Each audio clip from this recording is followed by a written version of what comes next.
obboleeyyan akkam Naguma. jirtu nageen badhaadha fayyoo turtiin akkam Nagaa. Gaarii. obboleessa eenyu jedhama Tamaam Alii jedhama. amaan Tamaam.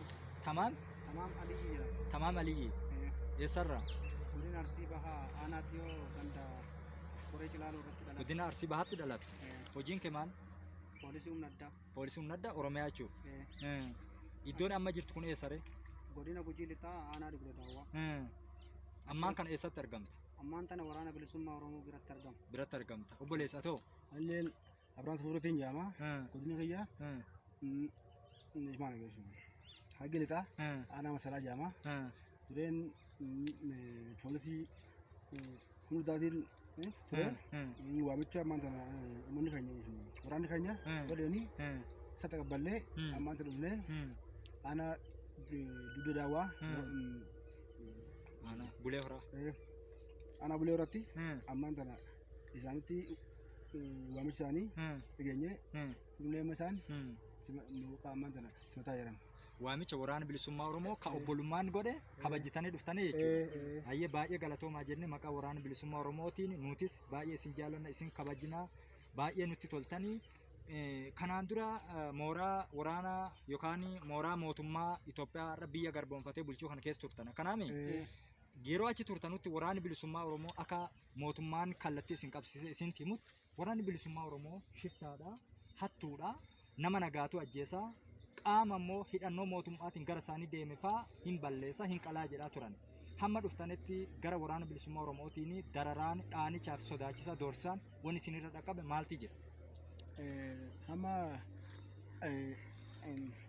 aseenatti simannaa gaariidhaan haala gaariidhaan gammachuudhaan simatamnee kunoo maantanaa itti makamnee irraa fuuldura keenya ifannee jirra.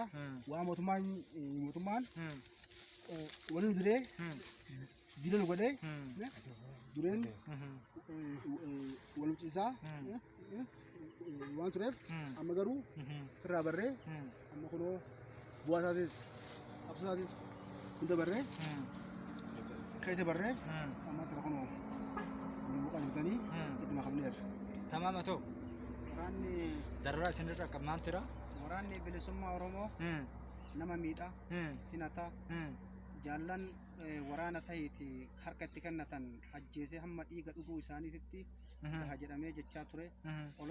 Kun olola diinaa ta'uu barree waraana bilisummaa Oromoo waraana keenya kan bosona jiru waraana kabajaan maluuf maqaa hattuutii fi maqaa gantuu itti moggaasanii waraana Tigraay waliin jira jechuun maqaa isaanii kan diinonni keenya guyyaa kaleessaa irraa ittiin waamaa turan maqaa shanee jedhamu moggaasanii fi ittiin waraana bilisummaa Oromoo waraana kabaja qabu kana ittiin arrabsaa turan.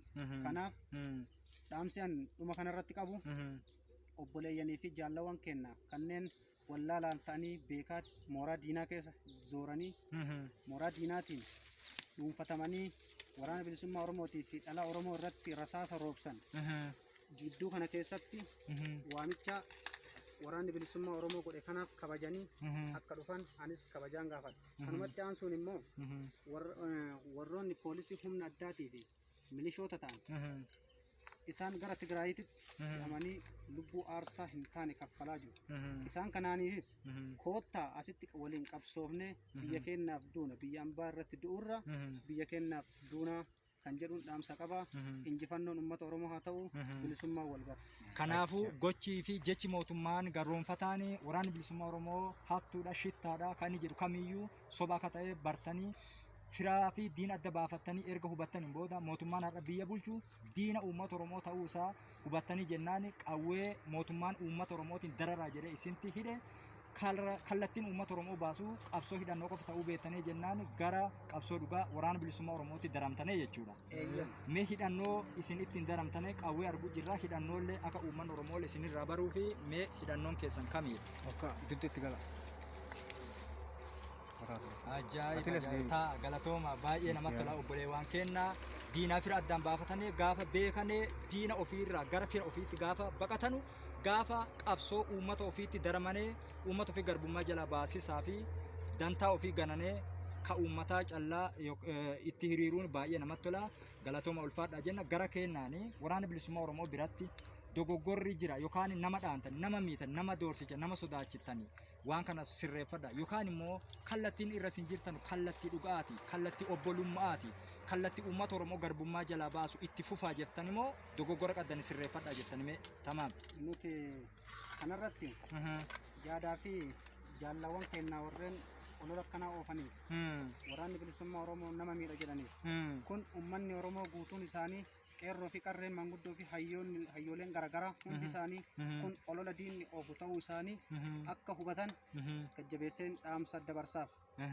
ammas taanaan waraanni bilisummaa Oromoo hin injifata malee hin injifatamu qabsaan ni kufa qabsoon itti fufa kanaaf kun olola diinaa ta'uu Oromoonni hundi akka hubatan dhaamsuuf dabarsuun barbaada waraanni bilisummaa obboleessa keenna abbaa keenna kaayyoo jaalladhiin gammadaa irratti dhabame kaayyoo waaqoon guutuu qabe waan ta'eef kun murna nafxanyaan nuuf moggaase kanaaf murna nafxanyaa kana hordofanii akka jala hin deemne soba ta'uu mootummaan sobaan ummata gabroomsu ummanni Oromoo hundi isaanii akka baran jedhu. Nullee maqaa waraana bilisummaa Oromoo woboo zoonii kibbaa konyaa gujii lixaatiin baay'ee isin jaallanna galatoomaa isin hin jenna hiriyoota keessanii achitti hafanellee fakkeenya gaarii taatanii jirtanii baay'ee ulfaadha isin jaallanna ulfaadha kabajamaa obbolee waan ta'e baay'ee isin jaallanna fayyaa nuuf ta'a horaa bulaa deebana ulfaadha isin jaallanna baay'ee isin jaallanna fayyaa nuuf ta'a ulfaadha